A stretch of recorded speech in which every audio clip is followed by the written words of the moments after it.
In the previous videos, we've covered tools and resources. Tools let do things, resources provide data. But there is a third primitive we haven't shown in action yet, which is prompts.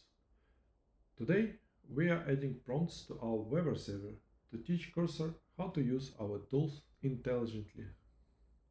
Quick reminder, in the episode 7, we've built this Weber server with 5 tools and 3 resources. We have tools for getting weather, forecasts, weather comparison, temperature conversion, and rain probability. We also have resources with location formats, weather codes, and temperature guides.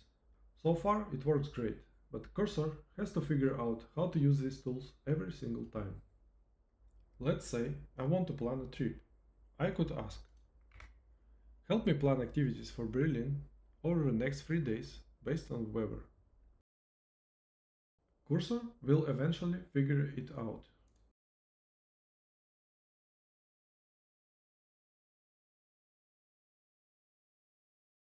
But what if we could teach Cursor exactly how to handle this scenario? To achieve that, we can use MCP Prompts. Prompts are pre-programmed workflows. They are instructions that tell Cursor, when the user asks for this, here's exactly how to use the tools. So, I've copied our Weber server and added 3 prompts. Let's take a look at them. First prompt, Weather Planning Assistant. Look at the decorator. Same patterns as tools and resources, just mcp.prompt. Prompt return instructions. This one tells Cursor, get the forecasts, check rain probability, suggest activities, recommend what to pack. It is a complete workflow in one prompt. Second prompt, Travel Weather Comparison. This one teaches Cursor how to compare 2 cities for travel planning. Use compare weather to get current conditions, get forecasts for both cities, recommend which has a better weather for the next 3 days, and so on. Clear step-by-step instructions.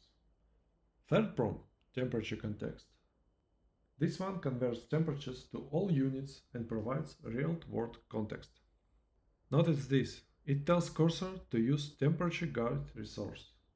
Prompts can orchestrate both tools and resources.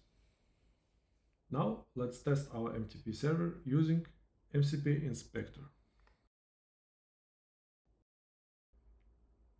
Now look, we have our resources, we have our tools, and now we have all our prompts. Each prompt has its description from the docstring, just like tools and resources. Everything looks good. Let's connect to Cursor. In Cursor, I will update the configuration to point to our episode 10 folder. So now they can see our server is connected. We have 5 tools, 3 resources, and here our prompts. Weather planning, travel weather comparison, and temperature context. Now, about testing those prompts. Unfortunately, I've noticed that Cursor doesn't always recognize prompts, even though it worked for me before recording this video. But let's see how it would work by using the prompt workflow directly. Here is what we are going to ask.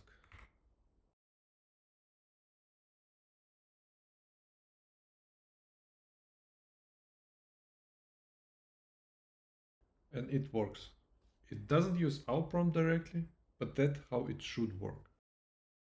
Now let's try the second request.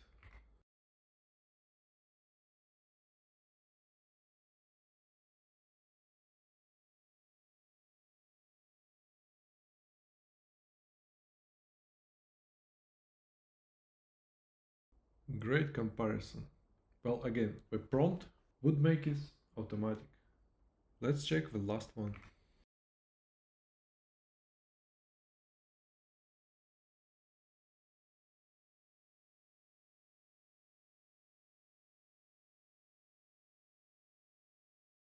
And there you go.